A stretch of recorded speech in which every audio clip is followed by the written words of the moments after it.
Ah, there we go. I All think we are live. right, we're live. Woohoo! It's working this week. It's working this week. So yeah, all of you out on social media, last week you expected us to show up like we normally do, and we didn't show up. And the reason was Zoom was down, and I mean really, really down, like system wide, company wide. Their website was down. The apps wouldn't start any meetings. We were dead in the water, and I've never experienced that before ever with Zoom. It did come up about 2 hours later from when and at 2:30 Pacific time, Tracy and I went live and recorded our episode. So it's there, everywhere that it would have been. But those of you that normally show up at noon, I'm sorry, we were not able to join you. What did So we talk about last week? I like blanked on it. That's how like weird it was last week. you don't remember? No, do you?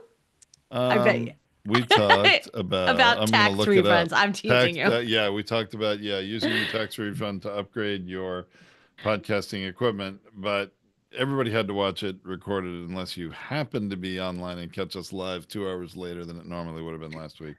Well, I guess if Uh, you didn't get a tax refund, you'd be kind of pissed anyway. Maybe you wouldn't want to watch it. But if you did, go back and watch it. Now, there was some good suggestions. We run through a lot of gear, depending on your situation, that you may want to Upgrade level gear. up. Yeah, upgrade your equipment. Gear. So All right. I'm excited about today. So let's get us started because we have our special guest, Fran Acero. So Okay. How are you? How's everybody doing? good. Good, Good. good. So let's get started with the recording of the episode. Tom, do you want to start us off or do you want me to? I would like you to, if you don't mind. No problem at all. Hey everyone, welcome to Feed Your Brand. I'm Tracy Hazard, and today we are going to have our YouTube expert on because we are going to talk about YouTube Shorts. And specifically, we're going to talk about YouTube Shorts posting for podcasters to find that sweet spot where you get more views, grow your audience, and avoid burnout. So we're really going to talk about like frequency and some of the other details of things. And we have our fabulous expert that we love to come back to again and again. And I can tell you, Tom and I tap our expertise at all times. Fran Acero. Fran is the president of Thrive Anyway, where she's been a life and business coach for 20 years. And as a lifelong entrepreneur, she gets what we're doing and she's dedicated to helping others become successful entrepreneurs. She's also the founder of Senior Tuber Community, where she's passionate about helping you become successful YouTube content creators. Fran, welcome. Thank you so much. And remember, I don't check ID. If don't let the senior get to you. Any age, I'm here to help. Oh, we're so glad. Well, Fran, let's talk about YouTube Shorts. Let's define it because sometimes we have audience members who don't even know what it is because they're not really, they're podcasters, but they're not YouTubers. Yes. Yes. So a YouTube short is a different dimension. I forgot the dimensions here, but it's like a portrait version of a video, and it's 3 minutes or less.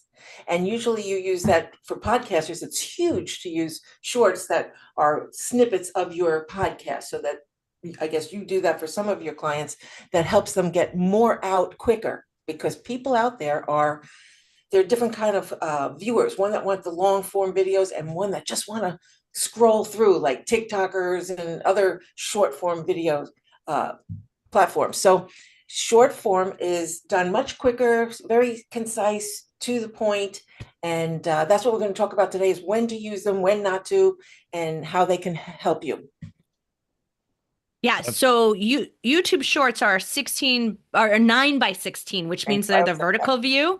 Yeah, yes, and so because we did our size guide not too long ago, so we definitely have that covered in there. yes. And they are which is typically 1080 by 1920. So they're narrower than they are tall, and they're usually up to 3 minutes in length, as Fran mentioned, but we're still seeing a lot more playthrough at under 60 seconds. And our size Yes. guide has the safe zone where all of the little player stuff is going to be around where because sometimes right across your mouth will be like the caption. So we want That's to, a fantastic feature you have because most people don't even care and they don't look at it after it's published. And yours is it's a great feature. I think it's yeah, great. keeping that safe zone is really important. So YouTube Shorts, I've seen a lot more views on YouTube Shorts than I see on the videos for a lot of our clients. And I know that was going to be your question. Tom, you want to tap into that? Well, I've been seeing this with, a lot of our podcasters, especially newer ones that are launching. And we have one customer who's launching with a large volume of episodes, unusually large volume of episodes, literally publishing 3 a week since I think in sometime in March or so. And I've been keeping an eye on the YouTube stats in particular and was shocked to find the majority of their views of their entire podcasts, videos of anything are happening on YouTube, and it's the shorts in particular. I mean, last I looked, it was like 9,000 plays of, their videos, and it's almost all coming from the shorts. I mean, the long videos have 50 plays maybe each, something like that. But those shorts are getting the largest traction. And it's very interesting to me to continue studying this and kind of learning why. I mean, I'm sure it has something to do with the subject matter, and you can tell some of the titles are more interesting than others, are getting more views, things like that. But the interesting thing about this podcast, even their long videos are short. They're about 10 to maybe 19 minutes at most. We don't usually recommend podcasters podcast that short of content for some other reasons. But in YouTube, the shorts are really resonating. Yeah. And just to mention, the shorts have, when they first came out about a year and a half ago, became popular. There were ways that you could up your YouTube partnership by posting 30 shorts that have 30 million views. You all of a sudden became a YouTube partner, right? So they do want you to use these shorts for power when you're putting out your podcast and put out little snippets about there. That's what brings people in. I always call it the buy one, get one free. They come in for these short little videos, then they find the big content, because shorts actually don't, even if it makes more money, it's really not making the most money. The long form makes the most money, but the shorts bring in the most views, sometimes more subscribers, but the long form brings the engagement, the loyal fans, and the money. And the subscribers eventually, because then they Yes, go over and yes. subscribe, right? Although subscribers are down right now, I just read this week that subscribers are down. They're not as important. It's still about engagement. Interesting. Hmm. Well, the YouTube Shorts. So, what we've seen is that there's this great little feature on the YouTube Short where you can refer to the video, right? So, at the very end, you just pick the video that it's referring to and it sends them right to the long video. So, I think it's so clear and simple to drive traffic to the video that this, little clip is from, that makes it so much easier to put out these clips here. Yeah, that's a newer feature this year, right? But you don't have to. The shorts are the only, those are the videos that have that access, that feature, but you don't have to put it to the podcast if you don't want it. It can go to any video, another short, you can go to a long form video. So if you want to put it to your welcome video so people could learn more about you, you can go there as well. Interesting. All these kinds of tactics and things we do. Do you think that there is like too many shorts in a day? Like, could you post too many? We've had this conversation, I right? know. So really, you want to put out value is the most important thing, and you want to make sure it's comfortable for you. So if you find that you have something like a series, a shorts in a series is so valuable. You put 10 shorts together in a playlist and says 10 of the favorite things, or and gives them something sequential. That is very valuable. So you could put those out one a day. Some people put things out 5 a day. It depends on what you're capable of doing and that it's significant to your channel and you're able to squeeze it in without being exhausted. So I talk about batch recording, right? Yes, I always say all my extra clothing. So for me, it's just a bunch of shirts, right? And I make one, then I switch a shirt, then I make one. Or you don't even have to do that, depending on you. And I just make them, and then I go and I optimize them, and they're ready to go. And you just take as long as you need to edit them. So you could do that. But I would say there are people out there putting at least one short a day, sometimes 5 a day, who are big time channels. What are you So willing that's to an do? interesting model. Yeah. What are you willing to do? Now we Right. do, and we just did this with yours. Tom, how many did you create from Fran's shorts from Fran's teaser? How many How shorts? long was it? Yeah. Oh, her teaser was a minute and a half or Okay, so something. we would have typically done like two instead of so we would have done two shorts from 90 seconds. Right. And then and so what we do is we record a intro episode, right? Now there was no video this time, so we didn't do it because there was no video. But in the past, whenever we've done a teaser for our coaching call, it's usually about 3 minutes. We take three clips and we actually run them three in the hour preceding this actual coaching call. So we do it at the, 11 a.m. Pacific time, 11:30 Pacific time, and then we do 11:55 Pacific time. And then the coaching call starts at noon. And so we've been doing that and they get really good play. But interestingly enough, I haven't seen it drive through to the live stream, which is what we Right. were doing, driving everybody to the live stream, right? The coming up. Right.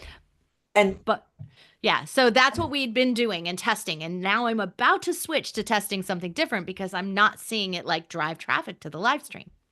right. And there are those secrets that we talk about all the time about using hooks and certain pertinence that you need. So you might need to put a couple of things in there that keep people engaged in the first 30 seconds. And then if there's more time, anything that we call a hook, which there are several different variations, that's what's going to keep people there. So are you asking for them to come? I know you do great work, so I'm not really asking you. I'm speaking to the audience. Are you asking people to take action? Are you keeping them stimulated throughout the whole minute, 2 minute, 3 minutes? Are you telling them what's coming up and wait, if you wait another minute, I'm going to tell you about this, but let me go through this first. Or here's 10 things. Let me tell you the eighth one's my favorite. Those are all little hooks that'll keep people to the end, and then ask them to take action in the beginning and then again at the end. Don't forget, go in here right now and we're going to tell you all about the rest of this, something like that. So it is how you present it. And I don't know how you present it beforehand. I know what I do. It's probably not exactly what you do, but yeah, it's how you set it up. Yeah, I mean, it's a teaser for what we're going to cover because we don't know what we've covered yet because we haven't Yes, recorded it yet. So it's yes, a teaser for the live, but it is a teaser. So we understand that like we're leading up to it.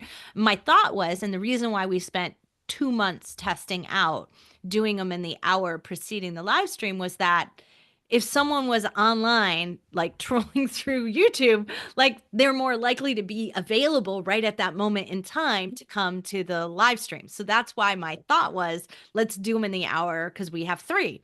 Now I'm about to switch it up. And in the month of May, we'll do Monday, Tuesday, Wednesday.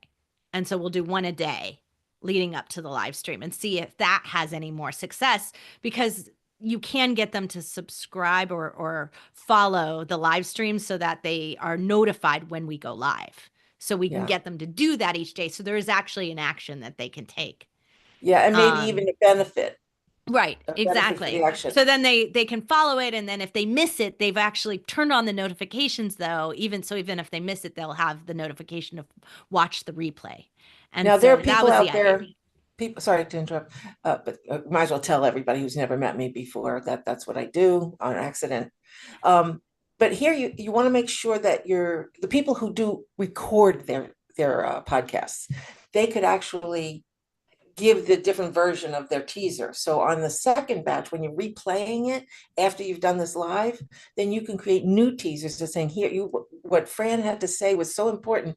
Don't forget to check. She's right at the 3 minute point, or say something that in retrospect. Maya Bialik has one of these great podcasts, and I always like to see how she enters some of her sponsors and how she handles her teasers and stuff like that. So when she does it, she starts the video off telling about her experience and giving away some of the tips of what they discussed. So when you put it up, after it's recorded, you might want to try that. Interesting. So, well, we do that because Okay. whenever it's taken off the live stream, it gets processed as a podcast.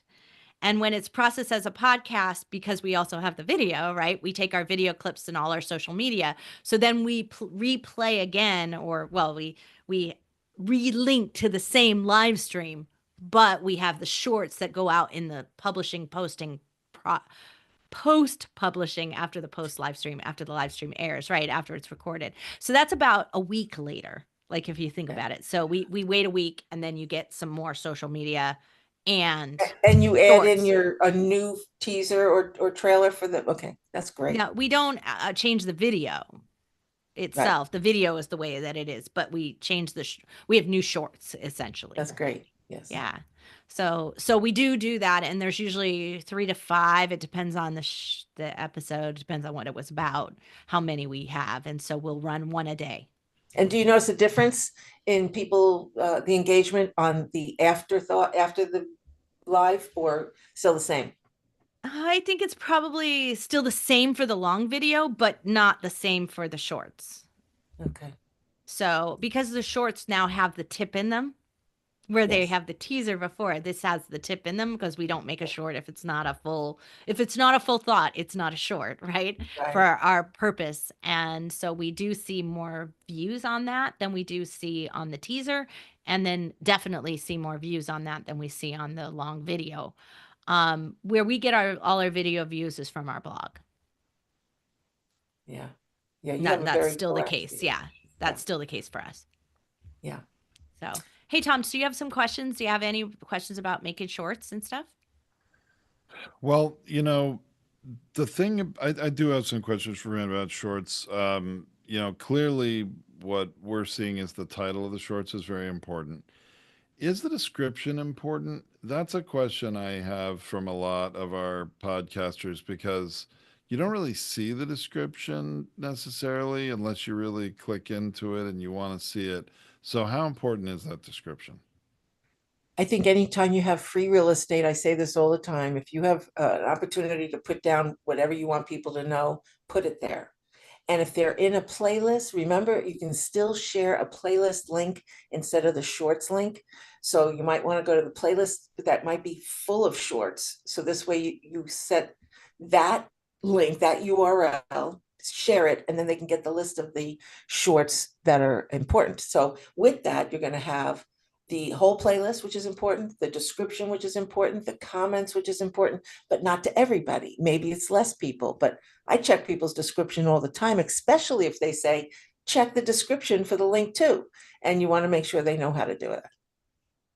Okay, so description is important, maybe less from a search perspective, but more for engagement. Somebody who's interested in your short and they would like more from you, that's a good place to make sure they know where to go. Is that right? Yeah. Yeah. If you can create an upload default where it's the same for all shorts, so you could just say what's there, you didn't even have to do much. You could have just put a little bit about a call to action in there, and it won't be too much trouble, but it's covered just in case. Yeah, so that's what we do, Tom. So we have an upload default that has like all the description about this live stream. And then above it, there's like a tiny little line, and above it, we drop in the description, the short description from the Zoom event. So like, because we have a Zoom event description for what we're going to cover in the coaching call, we use it on Rasa, we use it, which is our newsletter. So we use that same description everywhere, and it's like 3 sentences long. We drop that in above the call to action. And that's for those who don't know what an upload default is, it's YouTube's term for a template. And they give you templates so that you can have them pre-made before you it's bring like up a video. automatically in there when you drop in your short. Auto It saves you populates when time. you bring. Yes, big time saver.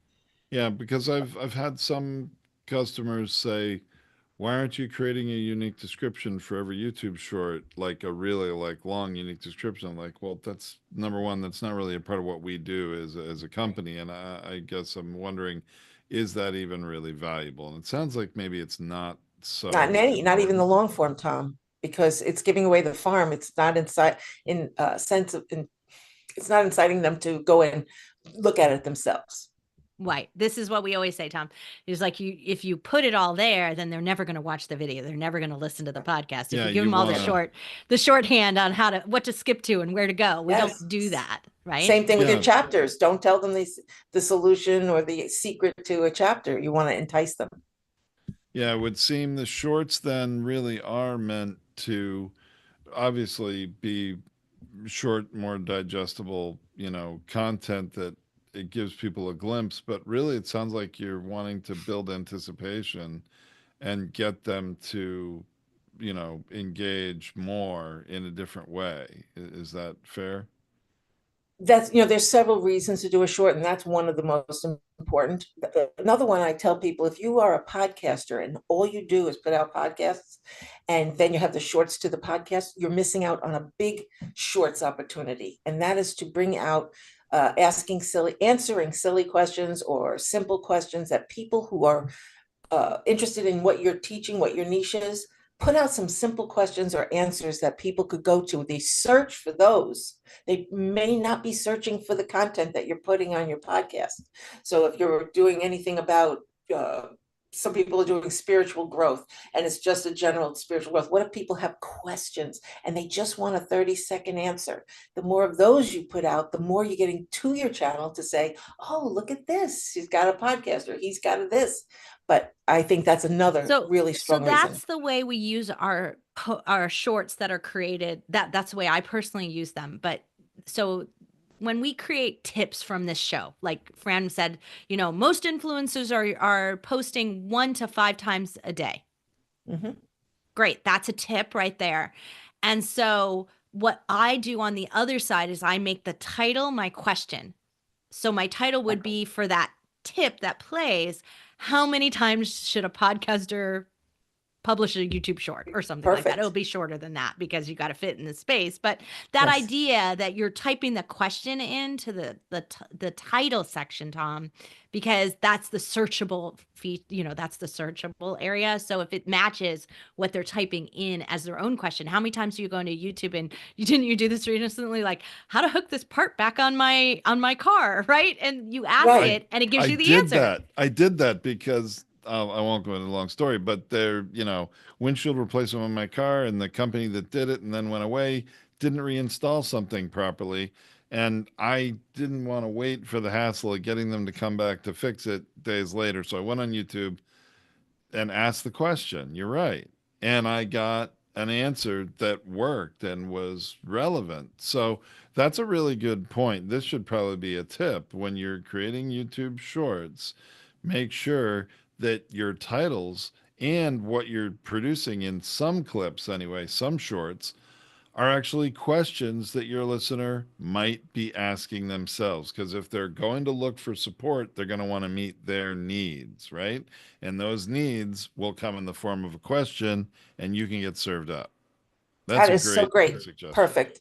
And then also for those who don't know, that shorts have some different criteria for optimizing than long form. And one of them is your title should be 40 characters or less, because you don't want the title to get truncated. If you're going onto Google, or if you're going into YouTube or somebody's link to their website, it's going to cut off half of the title. And if you're using way more than 40, you're allowed to, but it's going to cut off the most important part of your title. So at the very least, if you can't shorten it, put the heavy weighted words first, so people don't have to go through some of the numbers or details or, symbols that you might have after that. Wow. And that's another good reason why, by the way, all you podcasters out there, we always say, please keep your episode numbers out of your titles. And if you really insist on having them, don't put them at the beginning. They would go at the end, if anywhere. I always say it's not a Dewey Decimal System. You're not supposed to be measuring every detail, every number, every chapter. Just that's for you. Put it in the description if you have to. This is not for them. They don't care. Right. And the other thing to remind everyone is that YouTube is a visual media. They're not numbers people. That's why they're watching videos, right? Give them something that they light up when they see. Exactly. They want the energy. They want the people. They want to see the faces. So that's another thing. So let's talk about this sort of style formatting of YouTube shorts. We see a lot of people that put a lot of, like, I'm going to call it corporate branding all around this little tiny video that's in the middle of this, versus like the way we do it, and you'll see it, it's like Tom's and my face are just giant, and the words might run across the top of our heads, and like we're okay with that. We, that's the way we chose to do it. Is there a better format than others? I personally think that because you can't put a thumbnail, but you could put a frame. but you don't always get that opportunity. So if it's on YouTube, you probably don't get the opportunity to choose a frame, although you can from your mobile. So I would say somewhere to have a stationary banner or something that might tell. So when I'm putting it on TikTok, that stays there. When they're scrolling, they could see what the video is about before they even check it.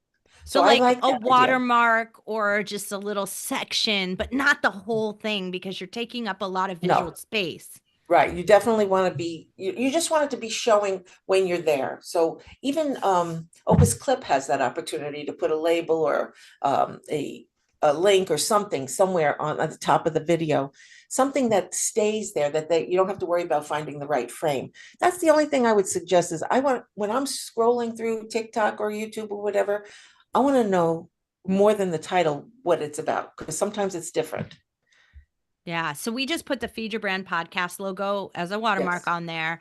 And then we let the rest of YouTube do the heavy lifting, or Yeah. TikTok in that case, do the heavy lifting Yes. on terms of like where it refers you to, because it refers you to the long form video. If you want, you could put it in there under a draft and then have somebody go to their mobile and then upload it from there, and you can choose the frame. Yeah. That what she's talking about is choosing the frame that is like the still, if you want to think of it like that, the still or the and you can do a little bit more templating on that piece, where when we hit the play, we're running the watermark through the entire 60 seconds. Yeah. You know, there are many videos from me that I'm caught in some weird face, but it was what it was chosen.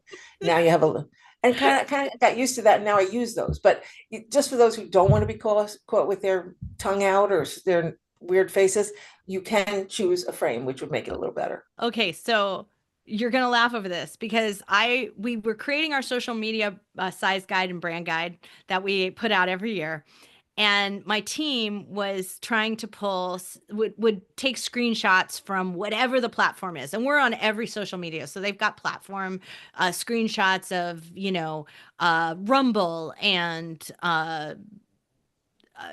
WhatsApp. Like, we've got screenshots of everything. Yeah. We went through like 20 different like clips of trying to get a YouTube still where my eyes aren't crazy or Tom's forehead isn't front and center. It was next to impossible. So everyone accept that I always have crazy eyes and Tom's head is always I glowing. need to start wearing a baseball cap or something. I don't think there's anything wrong with a glowing It's just head, gonna happen. I could have one that says Potatize on it. I don't know. I have to figure out. I'll have to what- That's embroider you good. one But with you my could new be a machine. billboard. Yeah, Tracy has a new embroidery machine. We got to use that. Oh, I got to gosh. figure out how to use it. I'm working on it.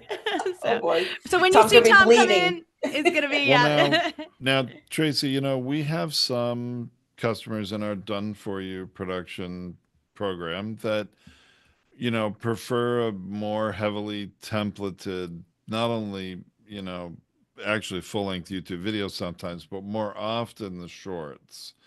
And, we don't really recommend it, but at the end of the day, it's their show and it's their content, and they can have it the way they want. But we've definitely moved to less branding, fill the whole phone screen up, which is really what this shorts format is filling the phone screen, right, with the actual video, maybe a watermark, maybe a logo. I have one customer that really wanted a banner area at the top they have two different logos associated with their show, and we found a way to do it. It's interesting.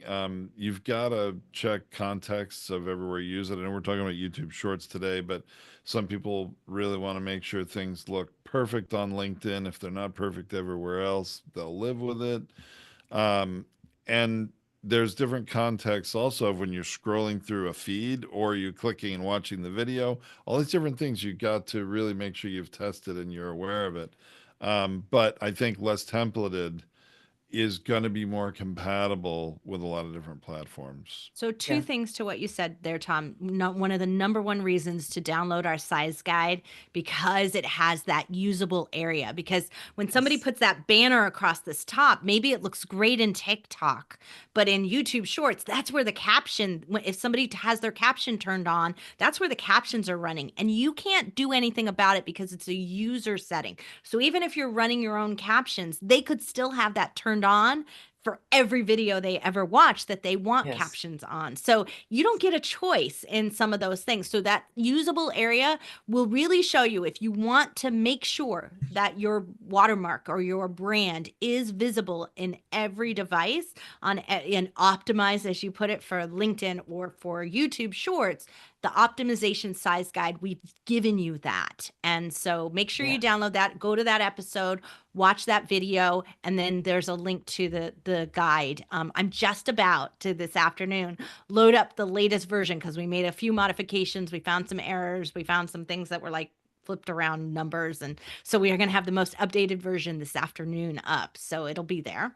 Is that going to That's be great. linked in the blog post to the latest version? Is that how Yes, that works? absolutely. That's where it will be. And Okay. so that's going to be out there. The second thing is, Tom, we based our information on anecdotal, and you know how much I hate anecdotal information, right? So like Yes. we think that the templating is not working as well, and that's been our personal experience in our shows, but I like to check it across all shows. So now that the size guide is done, I'm moving my social team into doing an audit. So we've actually identified 10 different customers on each side, ones that use templates and ones that don't, who already had existing YouTube shorts. So they're not brand new, because brand new is an anomaly. And so we are then going to check, and we're going to check their views, how they're doing, like to see if there is actually a difference between the set that does templates and the set that doesn't. Yeah. And for anybody who has TubeBuddy, they could actually do A/B testing if they want to see which way is better too. Oh, that's a great tip, Fran. Yeah, right. You can put out a templated version and a non-templated version and A/B test them. And if you are going to do any of the testing with TubeBuddy, they have the option where you could do all the testing at one time, but then you wouldn't know which one was the reason for the lack of stats. So you might want to do title once, thumbnail another time, description another time, and text. I want to speak to somebody who asked about getting stills that they like. A tip Oh for yeah. that is while you're Yeah, was those that are the ones that I don't like. yeah, right. So when I want to keep something that looks like my video, as I'm making my video, I leave myself 1 minute to pose, and I'll do whatever poses I want, and I'll hold them for a few seconds each. Easy to find it, and when you can just clip it right off at the end of the video, and then go back later and turn them into stills. So that's a great tip. If you're so most of our clients, though, we're taking clips from within the energy of the video. So that's a lot harder to do. But if you're recording like our teaser, we tell our clients to hold their recording for 5 seconds after they're done. So hold your body still and smile. Like Yes. we And might as well do it. animated's even better. Don't pose like you would do for a portrait. Put your hands up, put your mouth open, whatever way makes you look excited or more interesting. Okay, well then So, that's the way all my stills look. Yeah. Like okay. So, listen, to me, this is one of the challenging things about YouTube Shorts. Okay. It really is. And I think it presents a dilemma. And maybe, you're giving some ideas here, Fran, which I think is very helpful. But when I go look at somebody's YouTube channel and I see the shorts, and especially on a show that doesn't involve a guest. Okay, I have one show producing a lot of content, 3 episodes a week, and there are no guests. It is a solo cast. It is just the host of the show. So 3 episodes a week, 5 video clips per episode. So 15 shorts per week being created and used. And this is the show I was mentioning in the earlier part of this broadcast that is doing very well on shorts. Okay, these are the videos that are getting the most plays and lots of good plays. But when I look at their channel, not from the perspective of being in shorts on my phone and looking what it's serving me or searching, but if you go to someone's channel and you see their videos and you click shorts, boom, all the shorts look so similar because they're just the host speaking, and it's frozen in whatever frame. How, is that okay? Is that not something to worry about, or should we really be encouraging our podcasters to be significantly different in the beginning of every one, or to try to make it different? What do we do about that? Is it a I have problem? a Is it few not? things, Tom. The Yeah. first thing is when you're setting up sections, and I think we've discussed that before, I take out the shorts, the automated shorts option for that section, because that's only all the shorts in the order that they come in. And then you create a short section of the way you want in the shorts and playlists. And you can make one this, these are all the shorts for this podcast, or these are all the shorts for this month, or however you want to sort it out, and then take off the automated one. That's So the you're first. saying organize your shorts in your channel, like there's that shorts tab. It'll put them in chronologically if you don't Yeah. do anything. And But you you're can shut saying off that you that can section. turn that off and you can curate maybe different shorts playlists. Is that what it Exactly. is? Well, yeah, it would be a playlist. That's Wow. exactly All what it would right. be. But would that impact how it's served to people if they're just on their phone viewing shorts, or not necessarily? No, that's random. Those are Okay. random, but you can at least have your channel navigated the way you want it so Right. that when they get there, and that's what would be So you really can important. tell a story, you can have a progression of content, Yes, playlists that are maybe titled, maybe they are different episodes or just different categories of content that's not necessarily episode related. That's an interesting thing. And I think that's something every podcaster would need to do themselves, because you, I don't think you want somebody else curating your content or telling the story for you necessarily. So I yeah. think it's a really good suggestion. Another thing is when you said something like being interesting, first of all, that's where the animation comes in. So it's not always a pretty picture of the channel owner, but them doing some crazy things or holding some crazy things so that it does differentiate for each different segment. Maybe a whole playlist would be the same photo, and then another one could be a little different.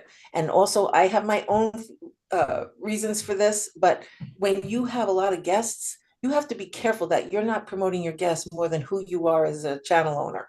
Okay, a lot of people just make sure they have their guest name in the title and they have the picture of their guests, and then nobody really knows you. You want to make sure you promote that you are somebody who promotes this kind of podcast. That's very important. So, if anything, you have to put two photos in there, but leave yourself out in the forefront as much as you can. That's interesting. I always tell podcasters when we're talking about the structure of their show, and if they're always an interview based show, Yeah, they can run the risk of, the guest speaks a lot more than the host a lot of the time in these episodes. So, how do you deal with that and make sure you're not just a facilitator to help promote everybody else? Your audience exactly. does want to hear from you Who are you as for your audience, right? absolutely, and because you're the common thread that keeps coming back every episode. Exactly. And maybe we could have a conversation about that one day where we could talk about the depth of how to promote your people. They could be promoted so that they're searchable in your description, in your tagging, but you have a niche that is all encompassing of all your guests. That's the thing you want. Come to my channel to hear what I'm talking about on a regular basis. Unless your person is really popular and they would switch, they would get a lot more views than you would, they can't have more of a presence than you do. They can't, and they Right, should be. unless they're creating authority for you, right? Like there's the two Yes. different models. And so we'll definitely cover this topic coming up because we're going to have Fran back. We've got you back like 4 or 5 more times this year. So I'm I'm really coming. looking forward and we'll definitely be covering this subject. So that's on Yes. one that's coming up. Well, Fran, any last thoughts about shorts that you really want to share with the community? I want to reiterate a couple things and maybe put some other things. Promotion, not just your podcast, but what do you want to promote? Are you promoting one of your affiliates? Are you promoting somebody or something else? So I would say use your shorts for promotional purposes. And if you have your own products, if you want to put those out, you could do that and do the batch recording, which I already mentioned. go into your comfort zone. What are you willing to do? And the more the better. If you wanted to do 10 a day, you could. There is a tipping point. You'll know it when you see how many people are viewing. So you want to look at that, and you want pertinent. Make sure what you're talking about is not just to get a short out there, but that it's pertinent to either who you are, what you're promoting, and not just anything. Because I know a lot of people go way off their niche, and unless you are really popular, like if you're an Oprah who could do 10 different things and everybody supports all of it, people want to know what they're signing up for. And if you want somebody to subscribe or be engaged, they have got to know, do they belong there? And that you're going to be consistent with whatever it is. And just timing, decide if it's whatever you're putting out is good timing. If you have news that's not evergreen, but it's really important, you might want to create a section of this week's, like if I were to do it, it would be what's new in YouTube, right? And if I say check today, not yesterday, yes, right? Yeah, right. So I could have a section saying YouTube news, and people would come back for that. So whether it's a short or a long video, have a reason for people to come back, and that's something to use your shorts for. So it won't take you a long time to do the latest in or my next tip of, and that would be posted every week, and you just have to make sure you take it down. And the hooks we can learn about. We're going to do one on hooks, I guess, coming up as well. So that's just a few. There's so many. Shorts are fantastic. And just remember, there may or may not be the same audience for a short and a long form video. Some people are looking at one and only one. And there are some people who will go and click on your recommended video and go to the long form video. So you have to be prepared for both. That's such a great insight. That really valuable, to thinking that maybe shorts viewers are not necessarily long form viewers. Right. That makes a big difference right there. Well, Fran, I cannot thank you enough for being our absolute expert here. Whenever we need anything YouTube, Fran and I get on the phone. Melissa and Fran get on the phone. Yes. Tom and Fran get on the phone. We get I tap love her it. advice all the time.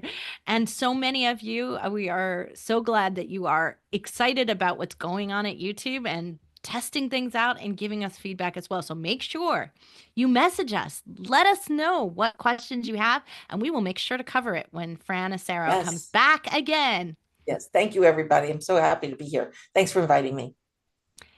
Anytime. I'm so happy to have you as our guest.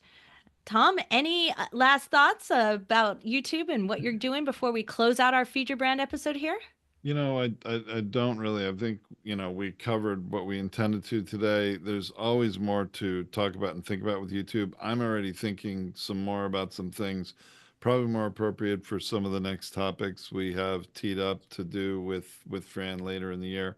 But it's certainly reminding me, and hopefully all of our listeners, that when you're recording and putting your stuff out as video, there are a lot of other things to consider and a lot of different ways to measure success or to test success. And you know what? We're here doing it with you. We're in the trenches. We're going to let you know what we think, give you whatever tips we can.